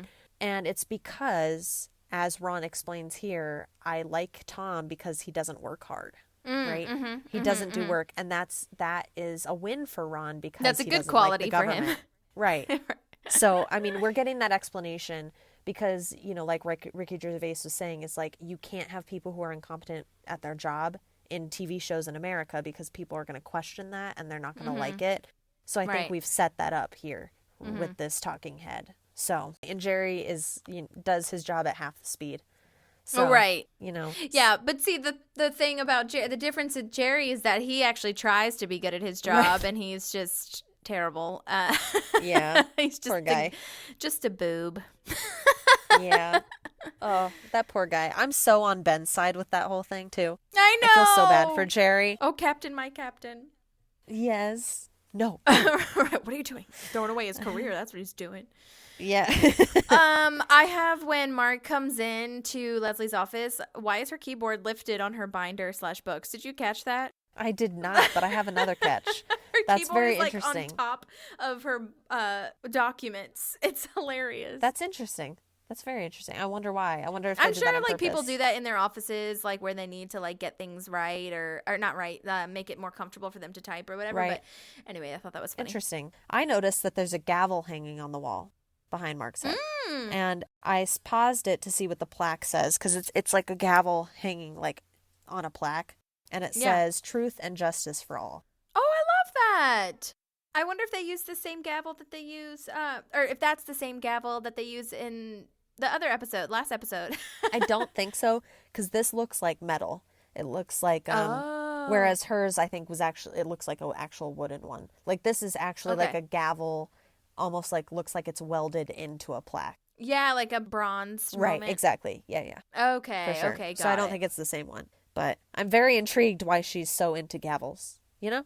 I know. Yeah, she just likes the justice. She wants to be a judge. Yeah. Probably, or some sort of city council member, bitch. I have another background catch, too, after you're done. Oh, I was just going to go on to that Tom in this scene is hilarious. I love him because he has a background line where they don't even respond to what he said. Right? Yeah. But it's for us as the viewers, and it's just so good because Mark comes in and he basically he's sorry, right? And Tom's like, you slept with Malwae-Tweep, right? And he doesn't really pay attention, right? And he's like, well, I'm never sleeping with her again. And in the back you hear Tom say, so she's available. Yeah. Which I think in the commentary they mentioned that too, and that's so funny you picked up on that. I just kind of let it roll by me because I just thought it was funny, but I didn't really, give too much thought to it. But that really was something that they said they gave a lot of credit to the camera operators for not catching Tom, and that gave it so much more comedy. And then obviously Dean Holland for editing it. Right. Which, oh my gosh, I need to look up what Dean Holland looks like or figure out where he lives because I'm pretty positive he's going to be my next celebrity crush. Yeah. But yeah, that was hilarious. His line, so she's available. Yes. I also love, like, this is a little bit of a backtrack, but I also love that when Mark comes in and says, or like they comment on the fact that he's slept with her, we don't know that Tom's in the room until he says, you nailed Malwae-Tweep. We don't know he's in there. And then the camera pans to catch him. So I think that's really funny. A funny reveal that he's there. Yes, because they do that frequently in the office, right? When they're talking to Michael, having a talking head, and then they pan out and you reveal that Dwight has been there all along as well. I love that technique. It's so funny. It adds a lot, actually. So, Oh, for sure. Okay, so are you ready for my deep dive? Yes. Yes, of course. This is the last thing that I have, pretty much. So I looked up in the back what that flag was, that blue flag with the stars. Because I was like, that is, that stays in her office. I was like, I bet that's the Indiana state flag. And guess what it is? It is super cute. It has a golden torch, and then there's star. Like, if you were to put the flag out on a table, you would see that there's a bunch of stars around a torch in the middle, and there is a bow that says Indiana atop of the star in the middle, on top of the torch. And so I was looking that up, and I was like, what even does that mean? And it means that Indiana was the 19th state to join the Union. Wow. And that's why there's 19 stars. And I was going to share all the states in order of their entry to the Union, but I will not do that because that will take 1,000 years. But I will tell you a couple. So number 1 was Delaware. Okay. That was the first one. The last one, which made me laugh, was Hawaii. Speaking of which, that reminds me, because there have been quite a few states that I was looking at that were later on in the list than I thought they would be. Like California, Colorado, they're kind of like in the middle. And I was like, oh, I thought they would be one of the first ones because they're like so liberal and cool. But we didn't have those states at the time of the Civil War. Right. So that is why. But Arizona was the third from the last. Okay. So they were very, so that is where Madi lives. So Yes. I wanted to tell you that. And then Tennessee, where I am right now, was actually the 16th out of 50. Well, that's pretty soon. I love it. I did not even catch that there was a flag there, so. Yeah, it's very subtle. I don't know why I was staring at it. I think it's just because I've seen that episode so many times. And it ends on a hopeful note. Does it, though? Because she writes in the report, we'll see. She thinks it's a hopeful note. Yeah, and she's like, so hopeful. And I'm like, is it? That sounds This like is so we're not reminiscent sure. of the park lady thing. Yes. Hear that? He called me park lady. Right, exactly. When really he said something bad. Right. It's so true. It's like, yeah, that's not, I don't think that's as good, but it shows her optimism, right? 100%. And the one thing left that I have to say is in this last scene when she reinstates Mark, you can see she's just melting in his hands almost. And again, you're like, did you not learn your lesson when he slept with Shauna? Like, I feel so know. bad, but I'm like, girl, like, Ugh. and you're letting him off the hook so easy. He was so okay with you being like, don't be on my subcommittee anymore. He was like, okay. And you're going to let him back on that easily? It made me so sad for her. Yeah. Is it here that she has that line where it's like, people make mistakes, like, or whatever, something like that, or no? I don't know. I don't remember that. Okay. Well, regardless, yeah, I understand what you're saying. I'm glad that he apologized. I think he realized the error of his ways, especially to her, because sometimes the apology is not about you. Actually, all the time, the apology is not about you. It's about how you affected the other person. So I'm glad that he came back and did that. I will say also something I forgot to say, that back and forth of them leaving and saying thank you, and like she's saying thank you, and then he's leaving. He's like, thank you, thank you, thank you, thank you. That was improvised. That's not scripted. Oh, really? That's amazing. Mm-hmm. That, Isn't that funny? That was great. My mom and my stepdad now, when they were just dating before they got married, and my mom was still living here in the States, and he was living over in Hong Kong, they would talk every, like, in our morning and in our night, which was his night and morning. And, but whenever they would say bye, it would be like, bye, bye, bye, bye-bye, bye. And I would literally be like, so cute. It is, but like when you've heard it, It's annoying at the same time, especially to you. But oh my God. And when you're 21 or whatever, right? And you're like at home with your mom and you're listening to this in the car and you're like, all right, bye. Like, I'm pretty sure I hung up for her once because I was like, listen, lady, this has gone on for like 2 full minutes and he needs to go to bed and we need to be done. Okay. Oh my God. And like, I absolutely love my stepdad. He's the best, such a great guy. And I love their relationship and how they are to each other. But I just like, every time I was like, you've got to be kidding me. And she does it to me now where she's like, bye, bye. And I'm like, Mom, I'm the person that says bye once. Okay. I love you, but like, bye.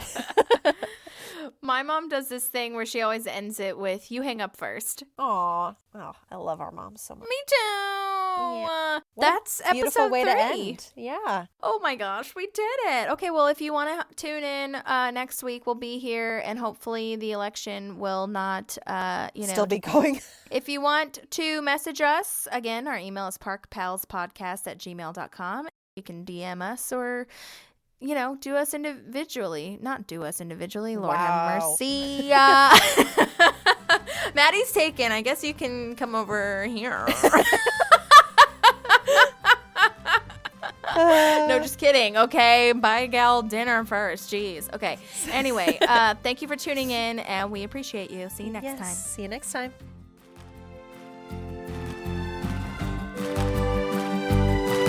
There's a park and some pals, and there's also therapy too. Cheers to a hot mess of a week that's still going on. Oh my God. This week has been so messy. Well, I think just to give the listeners a little bit of a reference point as to when we are recording this, the election is still going on. It is Thursday, so we still don't have an answer, which is fine because every vote does need to be counted and everybody's voice does need to be heard. But I all the memes that I'm seeing, I don't know if you've seen any of the Office memes about Nevada, like hurry the fuck up, Nevada. It's hilarious. So, what are the Office memes that it's showing? So one is like, when are we going to hear about Nevada? And then that episode when Ryan rents a horse and he dresses in like this Indian clothes and he's like, maybe not today, get Mindy Kaling back. Maybe not tomorrow, but someday. Oh. The people that are making comedy out of it are really helping people, I feel, so that's good. Oh, yeah. Yeah, I think that's helping a lot because there is still a lot of hate in the midst of all this. And, I saw a post, regardless of who anybody's voting for that's listening to this, like, I don't want to get into, like, blaming anyone for anything, But, I did see if Biden wins, he's still going to be governing in a Trump America.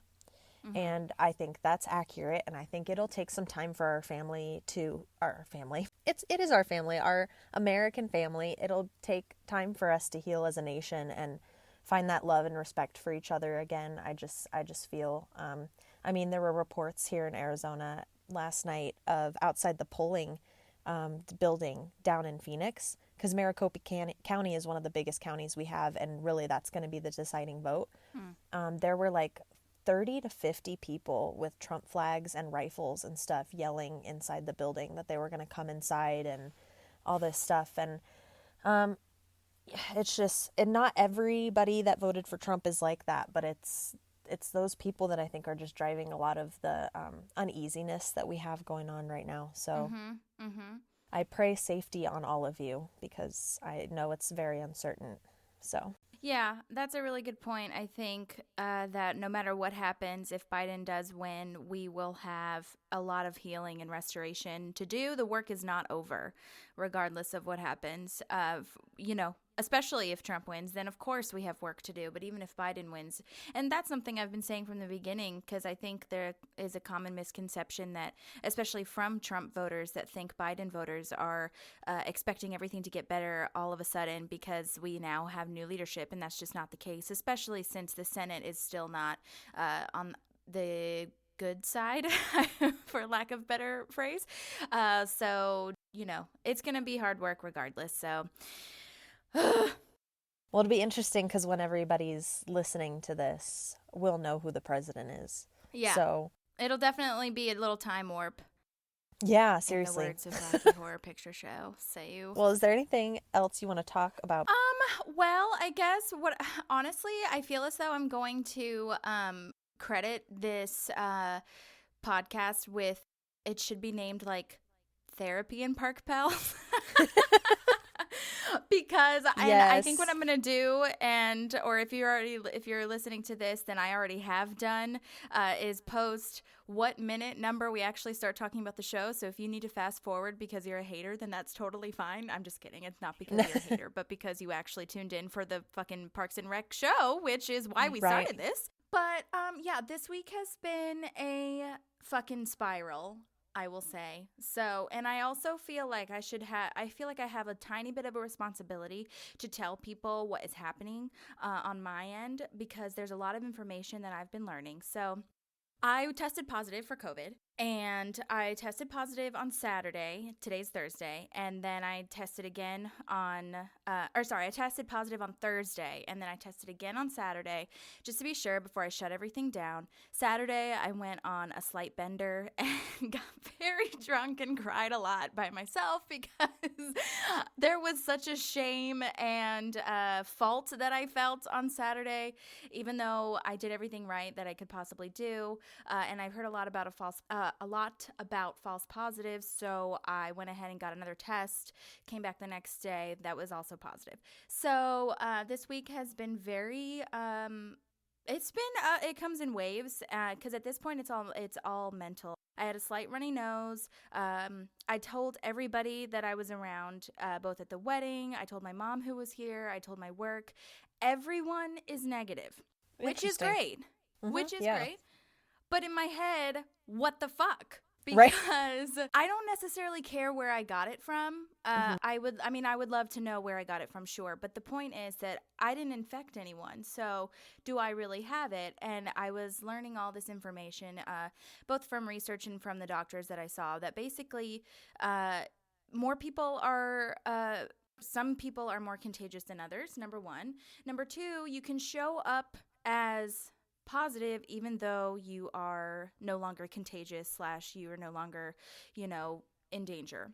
Oh, interesting. And like you had it before and then... So I could have had it before and then it just came up. But I mean, at the same time, I didn't really have any symptoms. There was a moment when I had a bit of a cold, like some congestion, but I had just been hanging out with some friends the night before and they tested after and they don't have it. So I'm quite confused, and it really, truly, I think, came in waves for me because there was such a sense of depression that I did everything right, and I have been telling everybody, like, to wear a mask, and I wear a mask, and it's just, like, proving that I know it's not my fault, whatever, and my heart was beating so fast as I was telling people because I was like, oh, God, everyone's going to be mad at me. I let everyone down.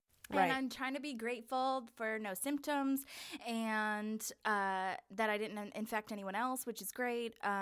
But then my wonderful friends, I told everybody, like everybody in the bridal party, and again, they all tested negative, and everyone was so sweet about it and like offering me to help me with anything that I needed, like groceries or whatever, which was so nice. And it was so nice. And my beautiful friend Sarah offered to bring me some homemade treats that she made, and I was like, oh my gosh, you didn't have to do that. And she was like, well, too late, I'm already coming. And so I was like, okay, which is exactly who I need in my life, and it's perfect. And then she was going to Trader Joe's anyways, which is right across the street from my apartment, and she asked what I needed, and I had this paralysis almost of being able to accept her help. Mm-hmm. And we talked about this in the first episode where, everyone needs help, especially Leslie Knope. Even as powerful and strong as she is, she still doesn't do this on her own. And I started really to tap into why did I do that? Why do I have such a sense of shame and never wanting to be a burden on anyone? And I wasn't even asking her for help. She was literally already giving it to me. And I still couldn't say yes. And so she was wonderful, and she brought me some cereals anyway, because that's just who she is. She was like, I can't not bring you anything. I don't care if you said you don't need anything. It's so sweet. Yeah. It was so sweet and meant so much to me, and it was so lovely. And and this whole week, Maddie, I feel like I have been... Well, especially this whole year, of course, because #2020, I have just been randomly crying. I'll just randomly find myself tearing up, and I'm like, oh, cool, here's that today.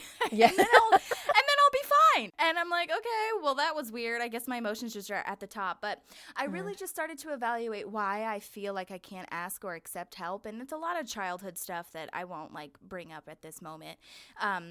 Because you basically already know, but it was already, it's just so ingrained and entrenched in me that you need to be self-sufficient and you need to take care of yourself and other people.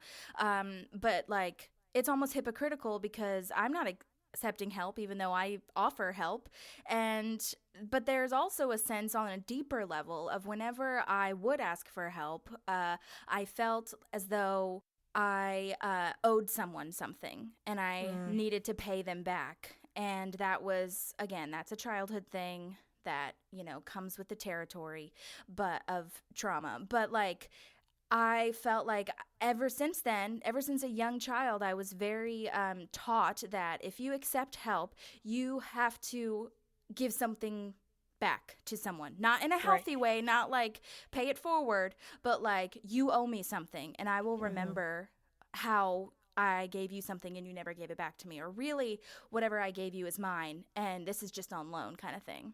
And so I always felt like I owed someone something, and I still to this day, for whatever reason, just like can't get past that. And so then I started looking up therapists because I was like, this is not healthy. And I know that like this whole year, everybody is going through stuff. So you probably need therapy regardless. And I'm a big proponent of that, regardless of what you're going through. I think talking to people and like someone that's unbiased that doesn't know you, it's like so helpful. But then this whole week has been like talking to insurance companies, seeing what I'm covered for. The BetterHelp and Talkspace, those apps are amazing, but they're fucking expensive. And can you afford it? Can I afford it? Should I invest in this? And like, again, this whole spiral happened.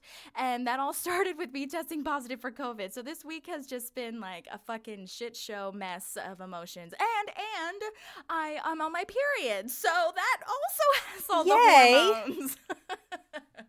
Let's just add that as the cherry on top of everything. So you're not crazy, right? I mean, this is a big thing that happened anyway, and you're valid. Your thoughts and feelings are valid about it anyway. But, knowing that there's like some hormones in you that are kind of attacking your emotions at the same time, it can, as sucky as it is, it can kind of be a little comforting, like, okay. And again, I think that it's just bottlenecking. I mean, with everything that's been happening and now this and me like hearing that everyone is negative, I just feel like, again, I feel like I failed. And that is not true, obviously. But obviously that's like my first reaction. And so, I'm so tired, Maddie, of making gratitude lists and thinking of what I'm thankful for so that I can shift my fucking perspective to something happy. So I think that is just, and thank God I have my cats and like I can, have TV, and I'm so grateful for my home. But still, I'm just like, oh my God. So I feel good now. I feel stable. I did some yoga before I got on with you and fixed a drink and whatever. And then my mom, oh my gosh, I cried to my mom, not like on purpose, but she called me back and said that she tested negative. And so then I was just explaining, I can't understand how I got this. And then I started crying and she got all freaked out because she was like, Holly, are you okay? Because she is serious, like, oh my God, if you have depression, we can't get into depression. We can't think about it. Like, we can be sad, but we have to come out of it, which is totally, like, I understand where she's coming from, absolutely. But I'm like, Mom, just let me cry. Let me get through this. The only way I'm going to get through this is if I feel something. So I hate it too. You think I want to be crying? And so then I just felt like I needed to explain myself, and which was fine. She understood. But, so that is the PSA to take away from this, though, that you could be showing up positive even though you're not contagious, but you should stay isolated 10 days from the day of your test if you're asymptomatic. And if your symptoms worsen, then you can go to the doctor or, do a virtual visit. My urgent care was really lovely and had a lot of people are doing this now where you can Skype or FaceTime with a doctor and they can kind of assess what's going on. But yeah, I mean, that's why it's so hard to track, I think, and it's really illustrating just how little we know about COVID, and also that we've never seen anything like this before, which we've heard from experts, all that stuff.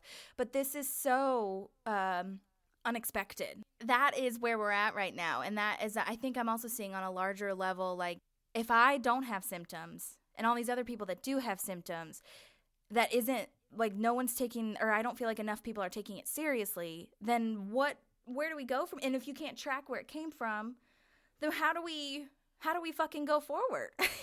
So it's really, I mean, obviously we're just dealing with it as best as we can, but that was really something that I have been spiraling with this week and roller coastering with. So Well, I'm glad that you are feeling a little bit better now and that we are here to talk to each other. Yes, seriously, And this we really have each helped. other always. Yes. Ranting is the best. It is. I would like to say, too, and I'm not going to edit this part out, that if you are searching for therapy, keep going, because I can 1000% see how if you were to look up what I went through this week, and everybody goes through, but if you were to like look up a therapist and you see all of the fucking red tape that you have to go through in order to just see somebody or meet someone, I gave up for a little bit, and then I had to come back to it because I was like, this is so hard. This is not something that's easy. So I just wanted to say to everybody, if you are looking for a therapist and you are getting annoyed with the fucking process of it, keep going, number one. Number two, try your best to, if you are in a position where you can save some money, invest in yourself, because that is what I've been telling myself too, where like, I am lucky enough that I have sort of kind of enough money to, even if insurance didn't cover it, that I could probably do it regardless. But I said to myself, even if I have to budget for this, like this is what I have to do, because I'm not going to get out of this alone, and I need some cognitive behavioral therapy too, because all of this shit from my past is coming up this week. I'm going to cry. And so do it. Oh God, crying is so healthy. I feel like I'm talking. Healthy. I feel like I'm reminding myself of Busy Phillips. If anyone listens to her podcast, she's like, I'm gonna cry. Am I gonna cry? Okay. Anyways, yeah. So I just wanted to encourage people, like, if you're searching for therapy, like, do it, because it's so helpful. And also, like, accept that help. If there's something that's blocking you from accepting the help, then like, you have to do it, and you can't wait to be ready. You just can't, because you're never going to be. Like, just accept that you're probably only like 5% ready, and then go from there. So that is how I feel this week. And I love you very much, and I'm glad that I feel comfortable enough to talk to you about it. Yes, always. I'm always here. And I'm a huge advocate for therapy as well. So, yes. Yeah, and I understand, like, where people come from, where they're like, well, only people who have severe depression or bipolar disorder or schizophrenia see therapists. No. Like, if you are just not feeling yourself, you need to, go. It really helps even to just rant out loud to someone who could possibly give you an understanding of why you feel that way. Yeah. And sometimes I feel like they're not even there. They're just there to kind of like tell you what you already know. A lot of the times, like you just never heard it from someone else, to kind of validify, is that a word? To make valid what, make valid what you're thinking, and that you're not crazy. Right. Yeah, that's 100%. It helps with that so much. And also shout out to everyone who's been isolating, like, you got this, keep going. Yes. We all got this. Okay. Do you want to talk about anything that you need to talk about? I will edit a lot of what I just said out, because there's a lot. So there's definitely plenty of room for you to rant if you need to. I have to say, I school is still my biggest thing. Yeah, because I come home to a wonderful boyfriend and my brother, who, like, is like one of my best friends in this world, as your sister is to you. Mm-hmm. And so I feel very lucky when I leave school, I have to say. And I spoke to my boss's boss today in person. He was on campus, and so a couple of teachers and I talked to him and just voiced our concerns. And I would say that's the biggest thing that's happened to me. I felt completely worn out after that. Mm-hmm. It's so draining. Like, it is. It's extremely draining, and we just want to feel heard. And I think he kind of got the gist of, like, the fact that we have not felt heard and we have been kind of pushed to our limit. And so, yeah. Well, good. I'm glad that he got a chance to hear that from you and from other people, yes. Because I feel like it's hard when they're listening to you, but they're not actually hearing you, or the other way around. You know what I mean? Like, they're not hearing what you need. So I'm really glad that they're trying anyway. Yeah. I hope it comes to fruition. Me too. But yeah, so, okay, well, we'll be praying for that. Yes. Also, I do want to say thank you to all of my friends that reached out. It was very nice if you're listening to this at this moment, but if you're not listening, then that's okay. But I do want to say thank you to the universe for all of this, and people at work that have helped me out, like the receptionist, shout out to her as well, because she's been doing some of my work that I like sent her to do, or like I'm teaching her how to finish the part that I can't do in person. So that's been nice. But just thank you, and thank you, Sarah, for bringing those treats. Yes, and a double thank you from me because I'm not there to help. Oh my God. And thank you, Maddie, for texting me, though. All those memes, though, were making me so happy. And then, like, doing Parks and Rec, watching that and knowing that I was going to see you, like, it just makes everything so much better. Oh, yeah. The people you have in your life make a huge difference, for sure. You do. You make a difference in my life. No, you are. You are. You are. I love us so much. There's a park and some pals, and there's also therapy too.